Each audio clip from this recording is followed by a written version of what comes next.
Hey guys, welcome back here to today's edition of Intuitive Angling. And appreciate you guys joining me for the episode. And guys, today we're going to talk about the one lure that works in every fishing condition, any lake across the country, any time of the year, any water condition, any place where there's bass in it. There's only one lure that will do this. And I want to talk about it today, give you guys some tips and advice on how to use it, what to look for, the different type of tweaks you can make with it.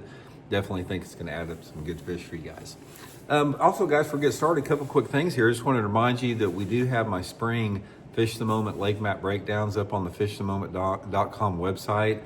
These are lake maps that I built for fishthemoment.com, and they're a good resource to get some good places on your favorite lake. GPS waypoints you can download straight to your GPS unit, and advice on how to fish each one of those spots. So I'll put my Fish the Moment lake map breakdown link in the description. And also, guys, for the month of January, Solar Bass got 30% off on my Signature Series glasses, the RB2s and 3s. These are the RB2s right here. 30% off, man. I'll put the Solar Bat link in the description if you guys like to get a pair. And if you just want to get one pair, guys, get the high contrast yellow lenses. What these are, it's the lens I use most of the time in fishing, so appreciate that. Okay, how many people can guess what this is? I bet a few people can guess what it is, but if you can't, the only lure that I know that I have fished in the past 50 years that I don't care if I'm in Florida, I don't care if I'm in California, I don't care if I'm in New York, I don't care if I'm in Texas, I don't care if I'm in Missouri, I don't care if it's January, February, August, whatever. The only jig that works the only bait that works all year is a jig. And this is not as simple as what it sounds. You got a lot of different types of jigs. You got full-size jigs, dark ones, you got finesse jigs, light-colored. Jigs are the second most complicated technique to fish in bass fishing, only behind a jerk bait. And it's the only lure I know, guys. You can take a jig, and not just one jig. You got to have the right type of jig. You got to have the right size, the color, the right trailer, the right profile. But there's not another jig, another lure that can do this. I don't care if you got water visibility that's 3 inches deep or if it's 30-foot clarity. I don't care if the water temperature is 36 degrees or 100 degrees. It doesn't matter. I've caught them on jigs in every situation, every weather condition. It is the most consistent bass producer of any lure out there. It can be raining, it can be bright sunny, it doesn't matter. It can be windy, it can be calm. You can't say that about any other lure out there. And the ones we're going to be talking about here, guys, are my Blaukat Throwback series. This is my Blaukat Throwback jig, which is the full-size model for pitching and flipping. This is my Blaukat Power Finesse jig for more finessey situations. I'll link both of these, my Tackle Warehouse link, in the description of this video. 6 different colors, 3 different sizes in each one of them. And the best thing about it, guys, and all the jig masters will tell you, it's living rubber skirt. Living rubber is the choice of master jig anglers, simply because it breathes better in the water, it looks more natural, it glows. And the only reason that you see silicone jigs out there is they're cheaper to tie. But living rubber is super labor intensive. Cumberland Pro Lures makes them for me here, so I'll put the link in the description in that Tackle Warehouse link. Okay, now let's talk a little bit about, the different type of versatility and, what you want to look for on this. When you're talking about the jig per se to match the condition that you're going to fish, the main thing that you're concerned about is the water clarity. Water clarity is going to dictate the color of the jig you're going to use. It's going to dictate the size to some extent. There's some other variables with it. Water clarity along with water temperature, and also in correlation with the type of cover that you're fishing. Cover, water clarity, water temperature, all tied in together is going to tell you the color jig, the size of jig, the type of trailer that you're going to use, everything that you need to know. Now, we could literally, I could give a 8-hour seminar on jig fishing and still not cover anything. So I want to hit some of the highlights in today's video to sort of get you guys set up, on where to begin at.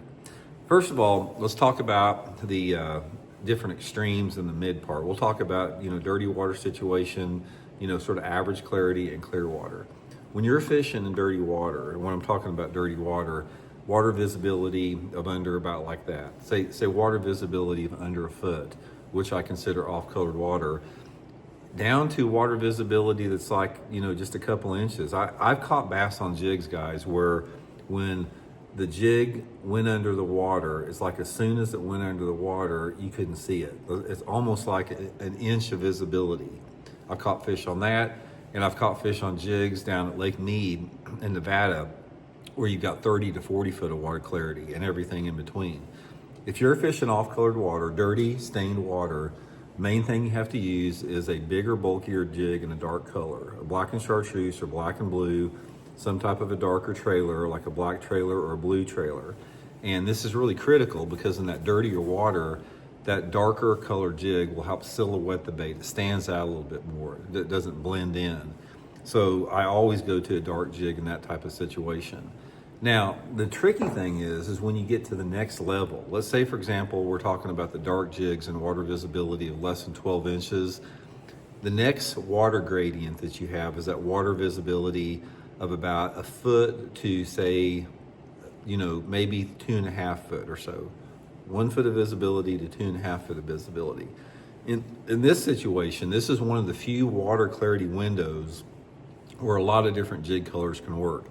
You can still catch them on the dark jigs, like the black and chartreuse and black and blues, up into about 2 foot of clarity, or even 2.5 foot of clarity, if you have lower light conditions. So let's say, for example, if you have a bright sunny day and you got 6 inches of water visibility, this could work here, the black and chartreuse. But if you have 2.5 foot of water clarity and it's raining, the same jig could work.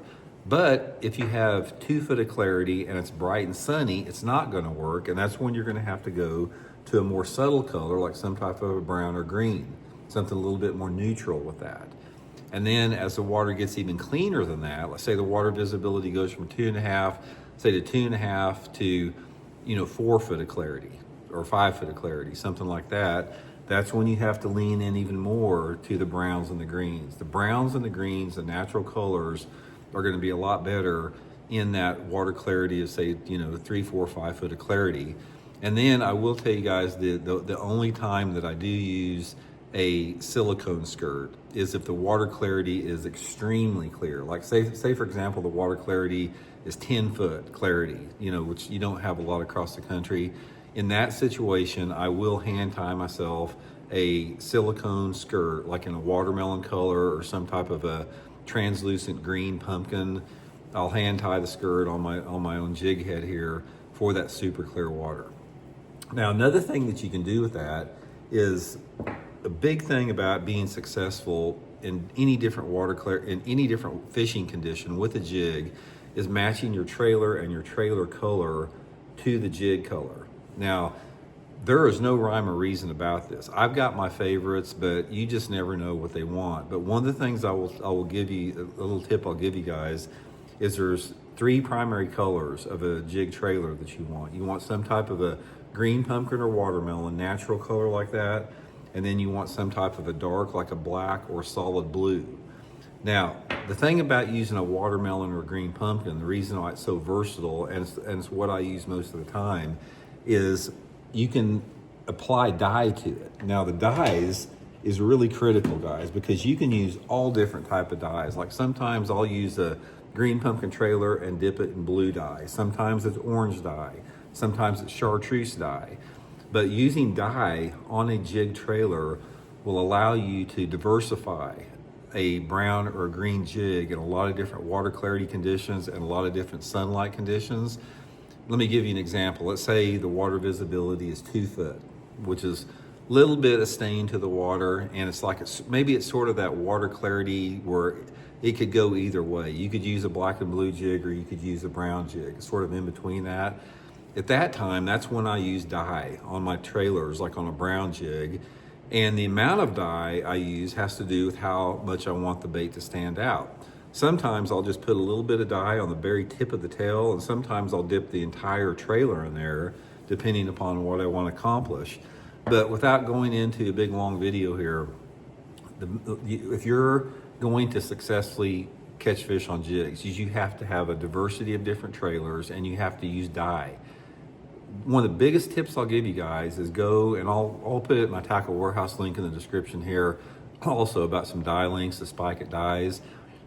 you need to get 4 or 5 different type of dye colors. Get you some red, some blue, some watermelon, some chartreuse, some orange, and experiment with dye color on your trailers. It makes a huge difference with that.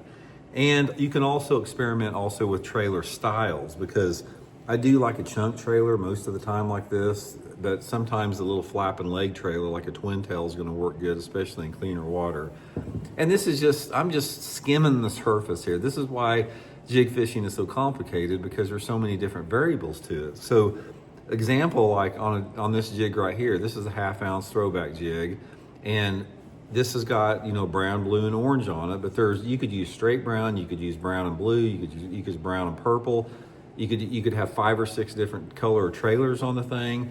You could have a different size of head that's going to slow or speed up the fall. You can trim the skirt back, or you can leave it full. There's a lot of stuff that goes with jig fishing in correlation, like with your line size and your line type, that also affects the fall to it. And if you want to get into this deeper, guys, just go to my playlist. I got a bunch of good jig videos in my playlist you can check out there. But anyway, I just wanted a brief video on this. I just wanted to let you guys know that this is the most versatile lure out there. And if you don't have confidence in jig fishing, try to get confidence in jig fishing. If you'd like to book an on-the-water lesson with me, guys, I do jig fishing lessons. We can go to everything on jig fishing.